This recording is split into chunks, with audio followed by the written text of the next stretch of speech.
మరియు పరిసర ప్రాంత ప్రజలకు గొప్ప శుభవార్త. అమృత క్లినిక్, కురిచేడు రోడ్డు, దర్శిలో కంటి డాక్టర్ చే నిర్వహించబడుతున్న ఏకైక హాస్పిటల్. వైద్య వృత్తిలో విశేష అనుభవం గల doctor T Padmaja, MBBS MS ophthalmology. మా వద్ద కంటికి సంబంధించిన అన్ని రకములైన సమస్యలకు అధునాతనమైన వైద్య పరికరాలతో వైద్యం చేయబడును.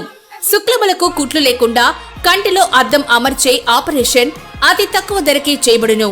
దర్శి పట్టణంలోని ఒకే కాంపౌండ్లో ఉన్నటువంటి తహసీల్దార్ కార్యాలయమునకు, పోలీస్ స్టేషన్కు, సబ్ జైలుకు, సబ్ ట్రెజరీ కార్యాలయమునకు ప్రతిరోజు వందల సంఖ్యలో ప్రజలు పలు పనుల నిమిత్తం, పలు సమస్యల పరిష్కారం నిమిత్తం రాకపోకలు సాగిస్తుండగా ఈ కాంపౌండ్లో ప్రజలకు పబ్లిక్ టాయిలెట్స్ వసతి లేకపోవటం ఎంతో ఇబ్బందికరంగా మారింది. ప్రధానంగా షుగర్ పేషెంట్లు, మహిళలు, వయోవృద్ధులు మూత్ర విసర్జనకై సరైన వసతి లేనందున ఇబ్బందులు పడుతున్నారు. కాంపౌండ్లోని కార్యాలయమునకు వచ్చే వారి కొరకు ప్రధానంగా ఉద్దేశించి నిర్మింపజేసిన పే అండ్ యూజ్ మరుగుదొడ్లు వెళ్లేటటువంటి గేటుకు ఎల్లప్పుడూ తాళాలు వేసి ఉండటంతో అసలు ఏర్పాటు లక్ష్యమే దెబ్బతింది. నాయకులు, అధికారులు స్పందించి తగు నిర్ణయం చేసి సమస్య పరిష్కార చర్యలు చేపట్టాలి.